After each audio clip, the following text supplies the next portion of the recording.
मानिसको भीडमा कहिलेकाहीँ यस्ता व्यक्तित्व जन्मिन्छन् जसले आफ्नो जीवन केवल आफ्ना लागि होइन अरूको पीडा कम गर्न समर्पित गरेका हुन्छन्। त्यस्ता विरलै व्यक्तित्वमध्ये एक नाम हो डाक्टर प्रकाश भुजेल। हँसिलो अनुहार, सरल स्वभाव र दुखी मानिसको घाउमा मलम लगाउने मन बोकेका भुजेल आज हजारौं पीडित, गरिब र निराश मानिसका लागि आशाको दीप बनेका छन्। उनको जीवन केवल उपचारको यात्रा मात्र होइन, सेवा, त्याग, करुणा र आध्यात्मिक साधनाले भरिएको एउटा अद्भुत अध्याय हो। कष्ट, रोग र निराशामा डुबेका मानिसहरूलाई आफ्नै हातले आँसु पुछेर सान्त्वना दिने उनको शैलीले धेरैलाई भावुक बनाउने गरेको छ। प्राकृतिक उपचार, जडीबुटी, योग, ध्यान तथा परम्परागत उपचार पद्धतिमा विशेष ज्ञान हासिल गरेका डाक्टर भुजेलले हजारौं बिरामीलाई नयाँ जीवन दिएको दावी गरिन्छ।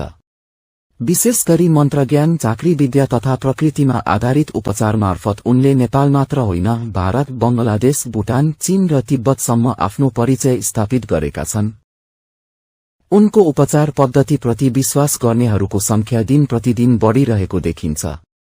भारतबाट डाक्टरको उपाधि प्राप्त गरेका भुजेलले नेपालका प्रसिद्ध आयुर्वेद विज्ञ डाक्टर हीरालाल भुजेलबाट जडीबुटी उपचार सम्बन्धी विशेष प्रशिक्षण लिएका थिए।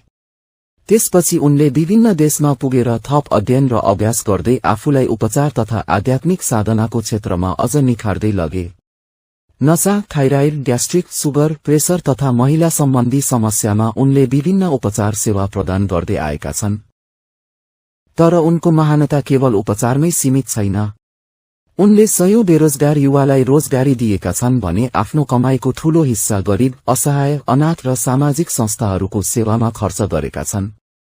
मानव सेवा नै सबैभन्दा ठूलो धर्म हो भन्ने विश्वास बोकेका भुजेलले करोडौं रुपैयाँ सामाजिक सेवामा समर्पण गरिसकेको चर्चा समाजमा सुनिन्छ।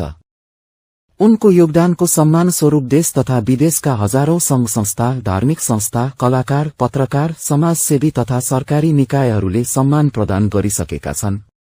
उनको घरका भित्तामा टाँसिएका सम्मान पत्रहरूले केवल पुरस्कारको संख्या देखाउँदैनन्, ती त हजारौं मानिसको आशीर्वाद र विश्वासका प्रतीक बनेका छन्। डाक्टर भुजेल सनातन संस्कृतिको संरक्षण र प्रचारमा पनि उत्तिकै समर्पित देखिन्छन्। परम्परागत झाँक्री ज्ञान, तन्त्र, मन्त्र तथा प्राकृतिक उपचार विधिलाई आधुनिक समाज समक्ष चिनाउने काममा उनले विशेष भूमिका खेलिरहेका छन्। उनका लागि धर्म केवल पूजा होइन, पीडितको सेवा हो, साधना केवल ध्यान होइन, मानवताको रक्षा हो। समाज सेवामा उनको योगदान अझ प्रेरणादायी छ। उनले आफूले आर्जन गरेको रकमको ठूलो हिस्सा अनाथ, दीनदुखी तथा मठमन्दिरको सेवामा खर्च गर्दै आएका छन्।